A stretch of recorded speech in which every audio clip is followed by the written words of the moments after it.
इहे 10 ॻाल्हियूं आहिनि असांजूं यादि करे छॾिजो।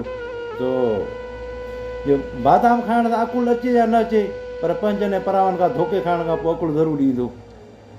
पंहिंजी पुठी खे जेको सो मज़बूत करे छॾियो, छो त शाबाशी ऐं धोखो ॿई पोयां ई मिलंदा आहिनि। इंसानु न ॻाल्हाईंदो आहे, वक़्तु ॻाल्हाईंदो आहे। जॾहिं ख़राबु वक़्तु ईंदो आहे त इंसानु केतिरो बि सच ॻाल्हाए, पर को बि ॿुधण लाइ तयारु न आहे हूंदो।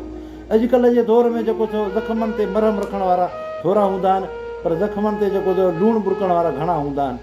जे अगरि तव्हां चाहियो था त जेको सो माण्हू असांजी इज़त कनि, त पहिरियां तव्हां जेको सो इज़त कयो माण्हुनि जी, नंढे जी वॾे जी तव्हां इज़त कयो, अॼु ख़ुदि माण्हू तव्हांखे इज़त ॾींदा।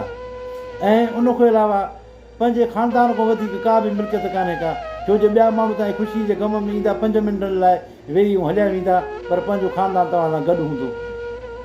ऐं माउ खां वधीक का बि दौलत कान्हे का, छो जो माउ जे पेरनि हिकिड़ो जन्नत आहे, ऐं जन्नत जी का बि क़ीमत कान्हे का त को ख़रीद करे सघे। ऐं पीउ खां वधीक को बि सलाहकार कोन्हे को। ॿिया तव्हांखे सलाह ॾींदा के नफ़े जी के नुक़सान जी, पर पीउ जेको तव्हांखे सलाह ॾींदो उहा तव्हांखे फ़ाइदे जी ॾींदो ऐं नफ़े जी सलाह ॾींदो। ऐं भाउ खां वधीक को बि हमदर्द कोन्हे को, जेको त ॿिया माण्हू जेको त तव्हांजे लाइ चांहि पीअण वारा, मानी खाइण वारा ऐं पैसनि जी लालच वारा घणा ई जेको त तव्हां सां गॾु हूंदा, पर जंहिं ॾुखियो टाइम ईंदो तव्हांजो भाउ ई तव्हां सां गॾु हूंदो। ऐं जेको त भाउ खां वधीक हमदर्द को बि कोन हूंदो। ऐं उन खां अलावा जेको त जीवन साथी खां वधीक को बि दोस्त कोन्हे को, यानी की निकाह में जेको आहे सो उन खां वधीक को बि तव्हांजो दोस्त कोन हूंदो, छो जो उहो तव्हां सां ॾुख में सुख में ऐं मरण जीअण ताईं तव्हां सां ई गॾु हूंदो।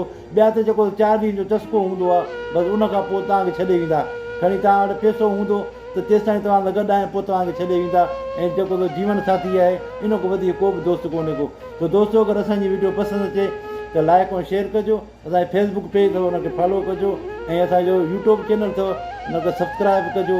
तव्हां सभिनी दोस्तनि जी महिरबानी। अगरि वधीक वीडियो असांखे ॾिसो त असांजो जेको फेसबुक पेज आहे हुनखे फॉलो कजो। तव्हां सभिनी दोस्तनि जी महिरबानी। सलाम वालेकुम।